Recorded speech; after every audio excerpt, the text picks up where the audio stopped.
La fuente de la vida. Un viaje a través de los siglos y la historia de la humanidad.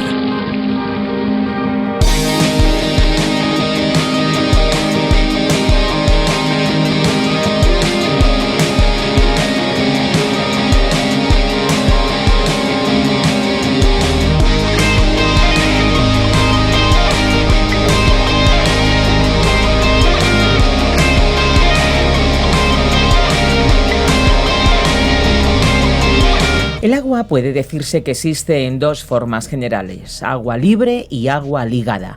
El agua libre o absorbida es la forma predominante y se libera con gran facilidad. Es estimada en la mayor parte de los métodos usados para el cálculo del contenido en agua. El agua ligada se halla combinada o absorbida. Se encuentra en los alimentos como agua de cristalización o ligadas a las proteínas. Estas formas requieren para su eliminación en forma de vapor un calentamiento de distinta intensidad.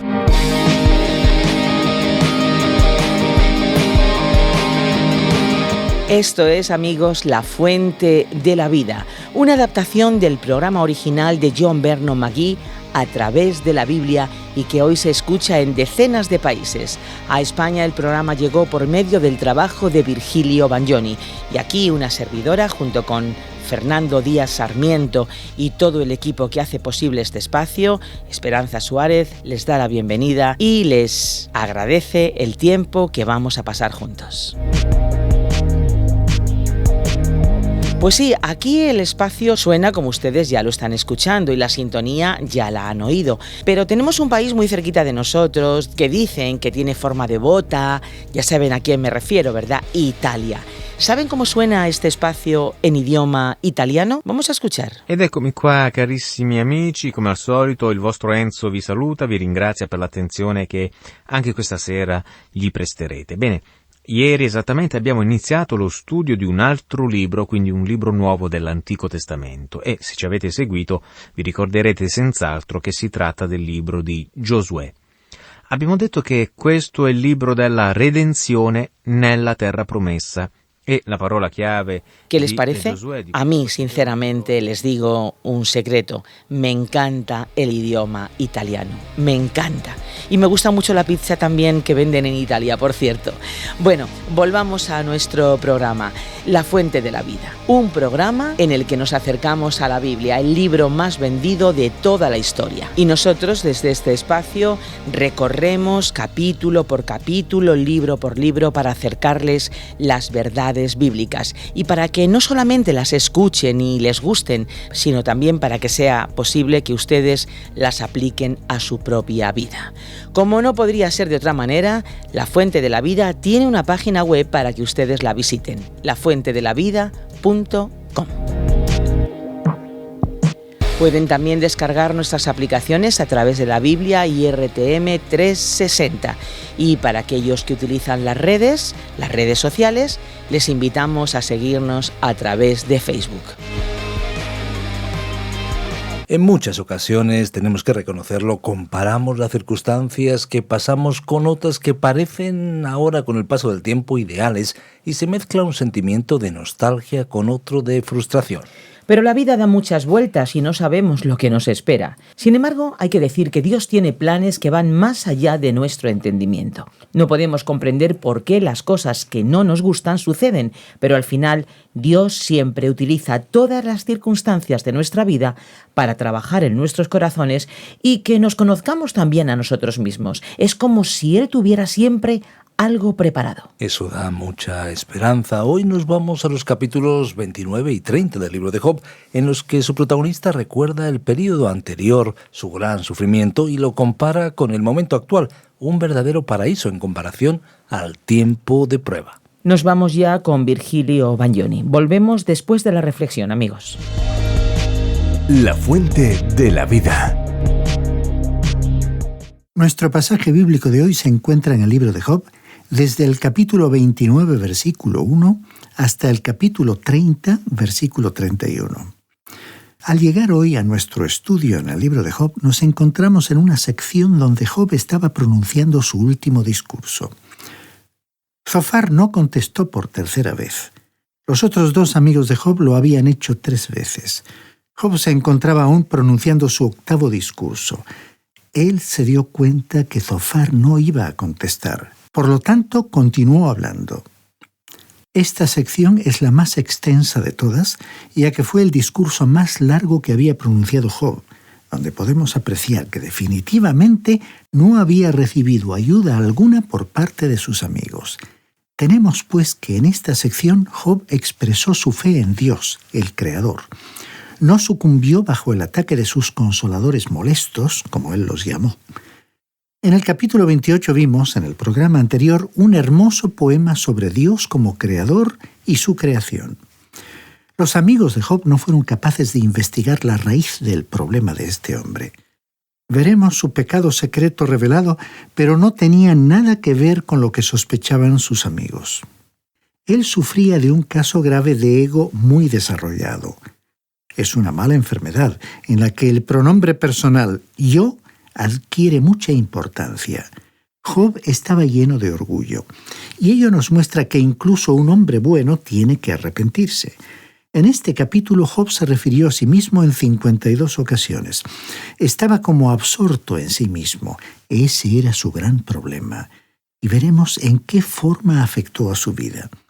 Afecta a la vida de cualquiera que se encierre de esa manera en sí mismo. Este capítulo no contiene ninguna forma de confesión por parte de Job. Todo gira alrededor de su jactancia. No vemos un quebrantamiento de espíritu ni un corazón contrito, ninguna admisión de culpa, ninguna confesión, ningún sentimiento de fracaso. Sus amigos no habían sido capaces de ayudarle. No pudieron percibir su verdadero problema. No conocían a Job, no se conocían a sí mismos y ciertamente no conocían a Dios. Creyeron que Dios envió aquel sufrimiento a Job solo como un castigo y pensaron que Job estaba simplemente resistiendo. Actuaron con mucha dureza con él y en vez de consolarle, le entristecieron. Cada uno de ellos usó un enfoque diferente y sin embargo todos llegaron a la misma conclusión. Podemos resumir los métodos de sus amigos. Elifaz fue la voz de la experiencia. Usó lo que hoy llamaríamos un enfoque psicológico. Este es el enfoque del poder del pensamiento positivo. Adoptó una actitud alegre, jovial. Bildad fue el tradicionalista y usó un enfoque filosófico que no puede resultar de ayuda en situaciones como esta. Y Zofar fue el dogmático religioso que creía que lo sabía todo acerca de Dios. Parecía como alguien que tiene todas las respuestas. Quizás todos nosotros caemos en una de esas categorías representadas por aquellos 3 hombres. Como hemos visto, ninguno de estos amigos pudo ayudarle. Ahora, a favor de Job, queremos destacar, al llegar a este nuevo capítulo, que él era un hombre perfecto de acuerdo con la norma que Dios había establecido, que era la de ofrecer un sacrificio. Era un hombre rico, tenía todo lo necesario para que su vida fuera agradable, placentera. Reunía todos los requisitos para ser un hombre importante. Hemos visto que era un hombre religioso. Tenía un temor reverente de Dios. Se preocupaba por sus hijos. No llevaba una vida de apariencias. Podía haber sido evaluado desde el punto de vista de Dios y no habría sido considerado un hipócrita. Así que las insinuaciones de sus amigos eran viles. Era un auténtico santo de Dios, un alma sensible, un hijo de Dios. Su copa terrenal de felicidad había estado llena y rebosando. Pero entonces, ¿por qué tenía que sufrir este hombre? En realidad el sufrimiento fue solo incidental, aunque Job nunca nos habría dicho esto. El sufrimiento de Job fue casi tan importante como el pez en el libro de Jonás, en el que el verdadero problema estaba entre Jonás y Dios. Aquí el verdadero problema se encontraba entre Job y Dios. Incluso Satanás, el enemigo, fue secundario. Pero el problema real era Job. No se conocía a sí mismo ni conocía verdaderamente a Dios. Sócrates dijo, «Conócete a ti mismo», y ello es importante. Job estaba convencido de su propia justicia y se consideraba autosuficiente, seguro de sí mismo. Recibía de la gente toda clase de cumplidos y había en él una especie de tendencia a la adulación propia. En la vida de este hombre había una egolatría espiritual. Lo veremos con mayor claridad cuando Dios le hizo frente y comenzó a tratar directamente con él. Job mismo iba a hablarnos de sí mismo y de su pasado. El capítulo 29 es, pues, una descripción de su vida. Escuchemos, pues, lo que dijo en los primeros 2 versículos de este capítulo 29. Volvió Job a reanudar su discurso y dijo: ¿Quién me volviera como en los meses pasados, como en los días en que Dios me guardaba, cuando hacía resplandecer su lámpara sobre mi cabeza y a su luz caminaba yo en la oscuridad? La frase «en los meses pasados» sugería que su enfermedad habría durado por lo menos algunos meses y recordaba los momentos especiales de su relación con Dios, cuando disfrutaba de su favor y guía. Aquellos eran sus buenos tiempos. Y dijo en el versículo 4: «Así fue en los días de mi juventud, cuando el favor de Dios protegía mi morada». Aquí tenemos a un hombre que servía a Dios desde su juventud. Continuemos con los versículos 5 al 7. Cuando aún estaba conmigo el Omnipotente y mis hijos me rodeaban, cuando yo lavaba mis pies con leche y la piedra me derramaba ríos de aceite. Entonces salía a la puerta, a juicio, y en la plaza hacía preparar mi asiento. Él era una persona muy próspera. Todo lo que tocaba parecía convertirse en oro. No solo tenía grandes recursos, sino que también era un hombre de influencia. Dicen los versículos 8 al 10. Al verme, los jóvenes se escondían, los ancianos se levantaban y permanecían en pie. Los príncipes dejaban de hablar y se tapaban la boca con la mano. Y la voz de los principales se apagaba y se les pegaba la lengua al paladar. Los jóvenes y los niños huían de él porque les imponía respeto y temor la grandeza de su persona. Y no solo eso, sino que los mismos ancianos, cuando lo veían acercarse, se ponían en pie, se quitaban sus sombreros y se inclinaban ante él. Cuando él llegaba a un lugar, todos los presentes dejaban de hablar, y los príncipes y otros hombres importantes guardaban silencio. Esperaban a que primero hablara Job. Nadie hablaba en su presencia a menos que él se lo pidiera expresamente. Y dijo en el versículo 11: «Entonces los que me oían me llamaban bienaventurado, y los que me veían testimoniaban a favor mío». Evidentemente Job era el ciudadano más valioso en la tierra de Uz, en Caldea. Era el ciudadano más sobresaliente de la ciudad. Dijo además en el versículo 12: «Porque yo libraba al pobre que clamaba y al huérfano que carecía de ayudador». Por otra parte, vemos que desarrollaba una amplia labor social, proporcionando pensiones a los mayores de edad, ayudando a los pobres y a los huérfanos desamparados. Y el versículo 13 dice: «La bendición del que estaba a punto de perecer venía sobre mí, y al corazón de la viuda yo procuraba alegría». Vemos que se ocupaba también de los que estaban en la ruina, los desahuciados y las viudas. Realmente era un hombre muy considerado, muy atento y sensible a las necesidades de los demás. Y en el versículo 14 leemos: «Iba yo vestido de justicia, cubierto con ella, como manto y diadema era mi rectitud». En otras palabras, él estaba adornado con buenas obras, y la gente se acercaba a él para solicitar su consejo en cualquier materia. Y luego en el versículo 15 dijo: «Yo era ojos para el ciego, pies para el cojo». Vemos que su obra social abarcaba también a los discapacitados de una manera especial. Concretamente se ocupaba de los ciegos y de los lisiados. Al ver su proyección en aquella comunidad, realmente destacamos que era un ciudadano ejemplar. Ahora veamos lo que dijo en el versículo 16. «Y padre para los necesitados. De la causa que no entendía, me informaba con diligencia». Se ve que antes de contribuir para una determinada causa, efectuaba una cuidadosa investigación y solo apoyaba aquella obra que consideraba una causa buena y digna. Veamos ahora lo que dijo en el versículo 17. «Y quebrantaba los colmillos del impío, de sus dientes le hacía soltar la presa». O sea que estaba a favor de la justicia civil y creía en la ley y el orden. y seguramente tenía mucha influencia como para hacer cumplir la ley. Escuchemos ahora lo que dijo en los versículos 18 al 20 de este capítulo 29. Decía yo, en mi nido moriré, como arena multiplicaré mis días.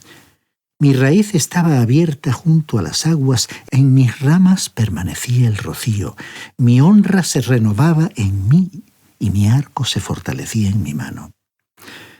Este hombre se decía a sí mismo, bueno, ya he hecho todo lo que pude, tengo todo lo que deseo para poder jubilarme.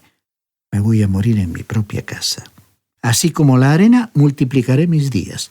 Voy a vivir hasta una edad madura. Ciertamente él pensaba que ya había logrado todo. Tenía una hermosa familia y gozaba de buena salud. Realmente uno no puede imaginar algo que Job no tuviera.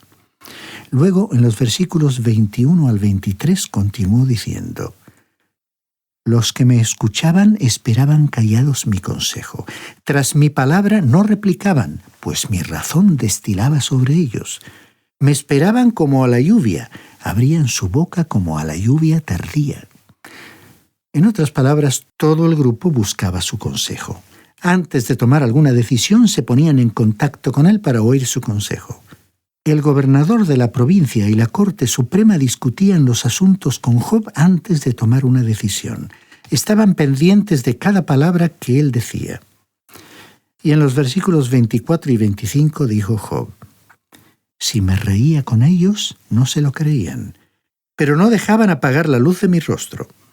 Yo les indicaba su camino y me sentaba entre ellos como el jefe. Vivía como un rey en medio de su ejército, o como el que consuela a los que lloran. En otras palabras, Job ocupaba el lugar más prominente en esa época de su vida y era como el protector de su comunidad. Él disfrutaba del honor, la abundancia y la influencia. Él era un plutócrata, un magnate con mucha influencia. Él era el hombre ideal, el objetivo hacia el cual la humanidad está dirigiéndose en la actualidad. Vivía una buena vida. Él sabía lo que era tener realmente una vida abundante. Pero él tenía una felicidad ilusoria. Era uno de esos mundos como los que conocemos en las historias o cuentos de hadas. Estaba como en el mundo en el que habitaba la Cenicienta. Y cuando el reloj marcaba la medianoche, su carroza se convertiría en una calabaza. Él tenía una seguridad falsa. Recordemos lo que dijo en el capítulo 3, versículos 25 y 26. Porque me ha venido aquello que me espantaba, me ha acontecido lo que yo temía. No he tenido paz, tranquilidad ni reposo, sino solo turbación. Fue como si una bomba cayera sobre su hogar. Él había temido algo como aquello, o sea que él temía que toda esta abundancia material desapareciera y le fuera arrebatada en un momento. Y así fue. No le quedó nada en qué apoyarse. Ni siquiera sus propios amigos amortiguaron su caída. En realidad, le hicieron caer con gran estrépito. Y este hombre aquí estaba presentando su propia justicia. Escuchemos otra vez lo que dijo en el versículo 14. Iba yo vestido de justicia, cubierto con ella. Como manto y diadema era mi rectitud. Aquí en este capítulo él habló en primera persona o se refirió a sí mismo en numerosas ocasiones. No hizo ninguna confesión, ni vemos ninguna admisión de fracaso. No vemos en Job nada que se parezca a un espíritu arrepentido o quebrantado. Llegamos así al capítulo 30 del libro de Job, que continúa su descripción de su lamentable condición y sufrimiento. Y aún está teniendo el mismo problema. Leamos el primer versículo del capítulo 30. Pero ahora se ríen de mí los más jóvenes que yo, a cuyos padres yo desdeñaba poner junto a los perros de mi ganado. Él estaba diciendo, así eran las cosas antes, pero ahora estos pícaros vienen a burlarse y a arrojarme piedras. Yo ya no les sirvo para nada. Y también dijo, a los padres de estos muchachos yo ni siquiera los habría contratado para que cuidaran mi ganado. Y luego en los versículos 2 y 3 dijo, pues ¿de qué me hubiera servido ni aun la fuerza de sus manos si no tienen fuerza alguna? A causa de la pobreza y del hambre andaban solitarios, huían a la soledad, a lugares tenebrosos, desolados y desiertos. Entonces comenzó a ridiculizar a aquellos sinvergüenzas que en ese momento ya no le necesitaban. Vamos a leer los versículos más destacados de este capítulo 30, como los versículos 9 y 10, por ejemplo, donde dijo: «Y ahora yo soy objeto de su burla y les sirvo de refrán. Me abominan, se alejan de mí y no dejan de escupirme en el rostro». Aquí vemos que le ridiculizaban por medio de chistes, refranes y canciones. Él supo lo que era verse como objeto de burla por parte de aquellos jóvenes matones. Produce cierto cansancio escuchar a Job. Primero se jactaba de haber sido un hombre tan destacado, y en este momento estaba implorando compasión y diciendo: «Yo era un hombre muy importante y ahora mirad la condición en que me encuentro». ¿Y a quién le echó la culpa? Pues nada menos que a Dios. Hay muchos creyentes en la actualidad que están en la misma posición de Job. Es posible estar culpando a Dios, pero de una manera piadosa. Algunos lo hacen de una manera muy piadosa diciendo: yo tenía todas estas cosas, hice esto y aquello, pero miren mi condición ahora. Estimado oyente, sea lo que le haya ocurrido, ha sido porque Dios es bueno y nunca porque no lo sea. Si ha ocurrido algo, es porque Dios está trabajando en usted para lograr algo beneficioso en su vida como creyente. Así fue que Job finalmente dijo en el versículo 31 de este capítulo 30: «Mi arpa se ha cambiado por luto y mi flauta por voz de lamentadores». Su arpa era como su voz de cantor. Él dijo: «Ahora yo no puedo cantar nada sino canciones tristes. Y mi flauta, es decir, mi voz, se había cambiado en voz de lamentadores o en un llanto de dolor. O sea, lo único que puedo hacer ahora es llorar. Esa es la condición en la que me encuentro ahora». Y él realmente estaba buscando la compasión de ellos. Y verdaderamente era digno de compasión. Sin embargo, no vemos en él ningún espíritu quebrantado. En realidad podemos observar que Dios había sido colocado en una posición desventajosa en la vida de este hombre. Todo lo que esto reveló es que Job era una persona muy orgullosa. Él se justificó a sí mismo en lugar de justificar a Dios. En realidad culpó a Dios. ¿Cuál era entonces el problema de Job? Era el orgullo. Fue la misma causa que hizo caer a Satanás. Fue también el pecado del huerto del Edén. Es algo horrible que consume como un cáncer en el corazón humano. Ese terrible pecado del orgullo está presente en los corazones y vidas de todos nosotros. Hoy hemos examinado el orgullo de los seres humanos. Aquellos que se acerquen a Dios deberán hacerlo con un corazón humilde, reconociendo su pecado y alejamiento de Dios. Nadie podrá acercarse a la cruz para contemplar la humillación de Cristo al morir en nuestro lugar con un corazón altivo, lleno de sí mismo, haciendo alarde de su propia justicia. El rey David, en el Salmo 51, versículo 15, dijo: «Al corazón arrepentido y humillado no despreciarás tú, oh Dios». Estimado oyente, si usted realmente desea convertirse en un hijo de Dios, si realmente siente que quiere dar ese paso de fe de recibir al Señor Jesucristo como su Salvador, le invitamos a decírselo en oración ahora mismo, con sus propias palabras.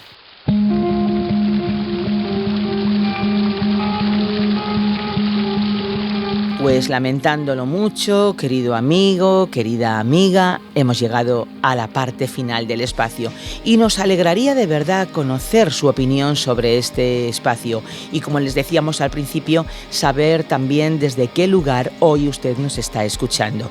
Si tienen dudas, si tienen sugerencias, pueden llamarnos al 91 422 0524 o bien a nuestro número de WhatsApp 601 20 32 65. El prefijo más 34 lo tienen ustedes que pulsar si nos llaman, si nos dejan sus mensajes de texto en nuestro WhatsApp 601 20 32 65. Recuerden, más 34. ¿Que desean enviarnos un correo electrónico? Pues lo pueden hacer a la dirección info@radioencuentro.net. Y no se olviden que también estamos en las redes sociales, claro que sí, Facebook e Instagram. Búsquennos. El programa de hoy y los anteriores están disponibles en nuestra web lafuentedelavida.com y en la aplicación La Fuente de la Vida, que también la pueden encontrar con el nombre A Través de la Biblia. Y ya nos vamos, pero queremos recordarles algo que de verdad no queremos que olviden, y es que hay una fuente de agua viva que nunca se agota. Beba de ella.